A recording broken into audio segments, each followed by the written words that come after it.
Hello, this is a quick video in regards to a questionnaire that Metal Mickey put out there. And he put 5 questions out there, so I'm going to run through them real quick and answer them.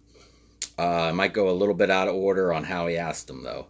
One of the questions he asked was, what band surprised you on how big they got?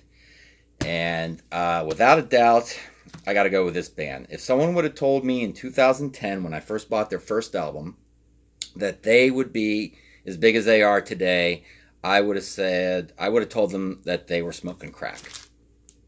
Ghost. When I first bought this album, I thought this was like underground, scary, pop driven metal music.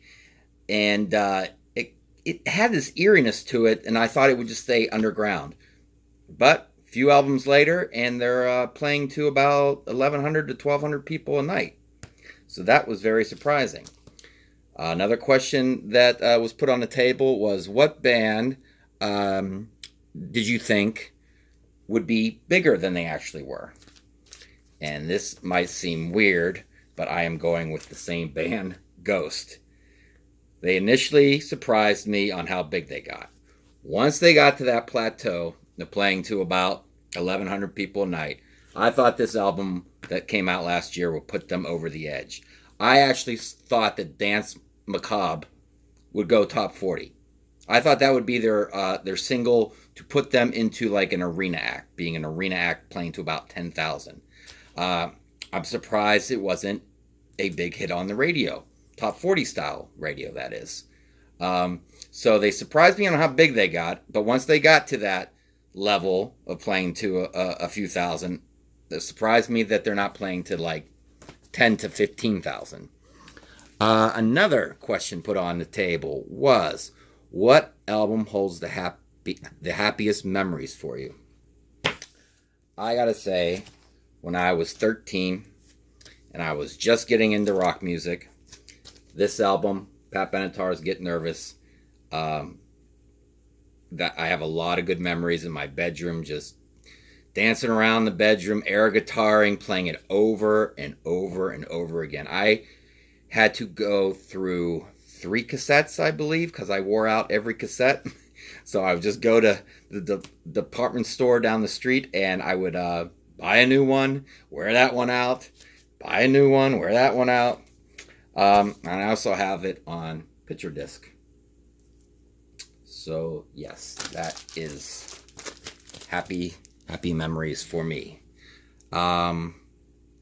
Which album have you not heard all the way through? I bought this on vinyl not too long ago, but when I was a kid, I had it on cassette. And when I had this on cassette, Kim Mitchell, what's the name of the album? Skimbo Amigo, whatever that means. I would put the cassette in, I would play track 1, go for a soda, rewind it, play track 1 again, rewind it. I never got past track 1. And now that I have the album, I listen to track 1 and take the record off the turntable. The rest of the album might rock. I have no idea. I know he was the lead singer of a band called Max Webster, a Canadian band, and he's a Canadian artist. Max Webster, I know, did one song with Geddy Lee of Rush, and that's the only song I know. I think it's called Battle Scar. It's the only song I know by them. And Go for Soda is the only song I know by him. Even though there's 9 other songs here at my fingertips, I'll never know. And then he asked to show. Mike's a big dog fan. Loves dogs, so he wanted to show a album from our collection with a dog on the cover.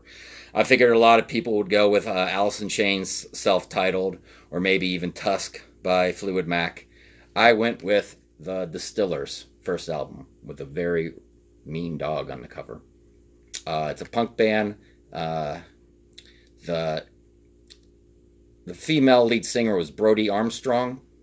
And then she was married to a member of Rancid at the time and took his last name, Armstrong. They got divorced around 2003, and then she was dating Josh Homme of Queens of the Stone Age.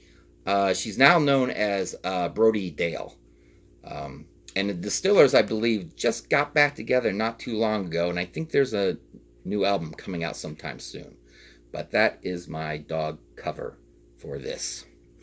And that is it. Quick video. 5 questions. I did them all, right? I believe so. Yep. So there you go. Later, guys.